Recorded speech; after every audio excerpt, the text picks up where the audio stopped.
welcome back. This is my keyboard here at home where I record the piano tracks for all the songs we do. I record the piano tracks at home first before I go in because it just saves on studio time, because I'm a good piano player, but I'm not by any means a virtuoso, so sometimes it can take me a few dozen goes to get it right. And I play it on here, and it comes through the cable onto my Mac, onto GarageBand here, and then I take that file to the studio where we layer it up with drums and bass and whatever. This is Logic Pro.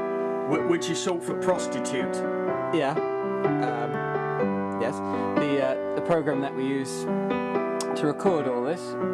And as you can see there, everything is broken down into layers. Right now we've got piano playing. That's a harmony group, don't worry about that. And now you'll see guitar comes in there, as does vocals. Do I have a bad attitude? Is there something I just don't see? You can see how many bits the vocal is broken down into. I'm not good enough to do it all in one go, sorry. Go somewhere else if you want that. And I record using an analog cable instead of a MIDI one because with MIDI you can edit it in the program and make it exactly in time and exactly correct. You can change any mistakes you may have made, but I prefer to get it right in a I prefer to capture a performance rather than tweak it and make it perfect, because I think if it's too perfect it can get a bit soulless. The only times we use keyboards and stuff is when we're doing like string pads like that, where it kind of needs to be in time and it's in the background really so you don't notice it. Or flugelhorn is my favourite. all those bits there coming in, they're harmonies, which you'll hear now.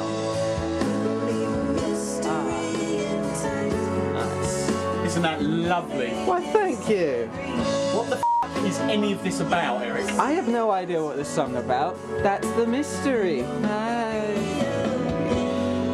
Yeah, sorry. But it really is. I just write words and sing them and hope it works with the music. La la la. It's a nice song though, I think.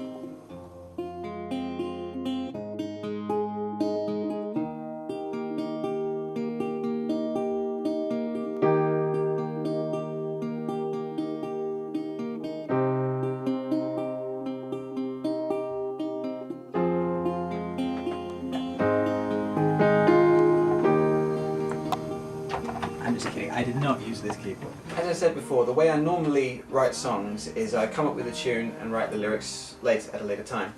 But with Some Things Never Change, I did something that I've only recently started to do, and it's worked pretty well. I've taken lyrics to someone else's song, a song that I don't know, and I tried to write the song to those lyrics. In this case, the song was Across the River Thames by Elton John. It's a song, the lyrics were written for this album, Captain the Kid, brilliant album, but they weren't used. And I think it's a technique that works really well because it informs the flow of the song, but then you're not subconsciously influenced by a song that you know, so you don't copy it. And I think Mystery was written that way as well, with a song by Elbow, which I can't even remember, but it's a good way of writing songs, I find. Some Things Never Change may sound simple, but it was just as hard to record and mix as any of the other songs, because I think it's deceptively simple. There's only, I think, 4 instrument parts on there, but it's very dependent on the rhythm. The rhythm has to be exactly right, so there was a lot of I forced Joe to do a lot of takes and a lot of goes on his guitar parts. This is the guitar we used on Some Things Never Change. You may recognise it from the cover of Brothers in Arms. Not this exact one, but one's just like it. And it's a bloody heavy bugger, and the sounds gorgeous. No, it really does. Sounds really nice on the record. And but the strings there, they're like cheese graters, aren't they? Yeah, it's hard to play. As you found out when I made you record it over and over and over again, isn't that right? Yeah, I think you've got to mention over and over and over and over and over again. I am a perfectionist. You knew this when I hired you. I didn't realise you wanted your imperfections perfect as well, though. Well, it's good to keep some imperfections in the song, because otherwise you end up with something very... Yes, but you'd written down where you wanted them. I know, I said I want, you know, a noise of me scratching myself at the end, which I think we actually got. There's probably a couple of farts in there somewhere as well. Well, it's good. I'm glad you asked for imperfections because they're my speciality. My fat baby loves to eat. Yeah, something like that. Get away from... Okay. You're recording your reflection in the guitar. I'm trying to see if it's shiny enough, and it is.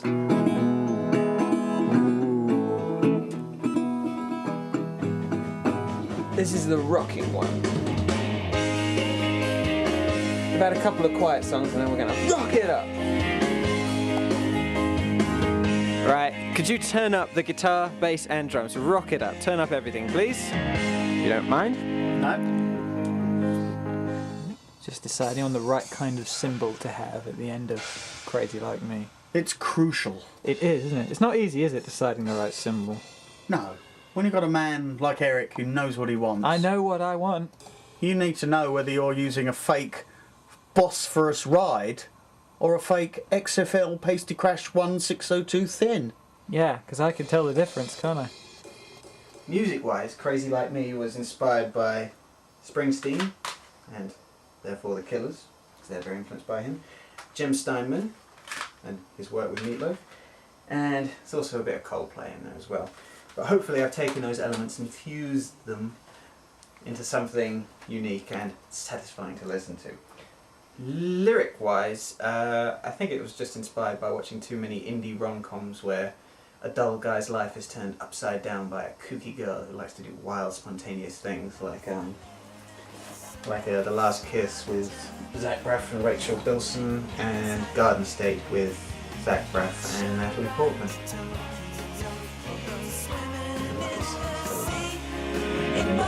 Now, for the amusement of only myself, I will air guitar the solo of Crazy Like Me. Well, technically not air guitar, but I've actually got a guitar.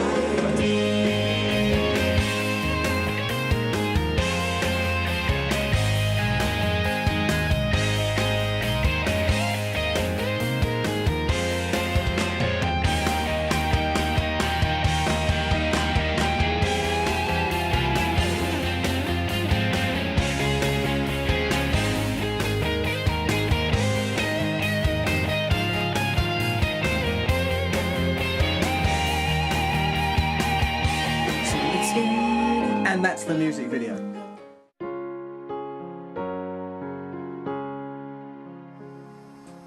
This is it, the final song on the EP was actually, in a way, the first one recorded for the EP. It's a tribute song to Michael Jackson, whose music I've loved all my life. He's one of my favourite artists, still is. And the day he died, I wrote this song in about 20 minutes flat, music and lyrics at the same time, which I hardly ever do. It's kind of poured out of me when I sat down. And I recorded it on the keyboard and recorded some very rough vocals just in my bathroom using an old microphone. And I made it into a video which I put on YouTube, and I got some lovely responses to it. And that was kind of it kind of spurred me on to make this EP, and I thought, in a way, it was only fitting to end it with it, because I think it's a nice song. It's a nice song to kind of finish it off.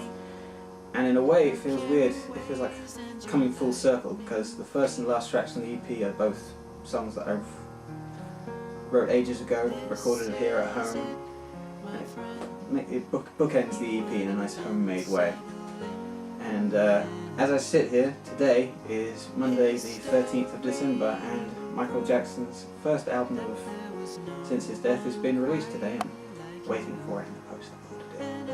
And yeah, it feels like it's all come full circle, from having written the first song to finishing it on the day where we get new stuff from him. And that's the EP, that's the making of. I hope you like it, it's been great fun. Bye. This is it, it's the last day in the studio, and we've just mixed, mastered and burned the final CD, and it sounds great. I've had such fun making this EP. It's been a hell of a ride, as they say, and I can't wait to get back here in the new year and make a full album. Joe, would you be my producer again? Well, if you've got money, Eric, I guess I'm lumbered on. I mean, you're welcome.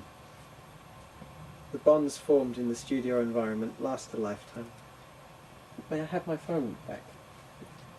Just rude is what it is. Buy the EP, it's bloody good.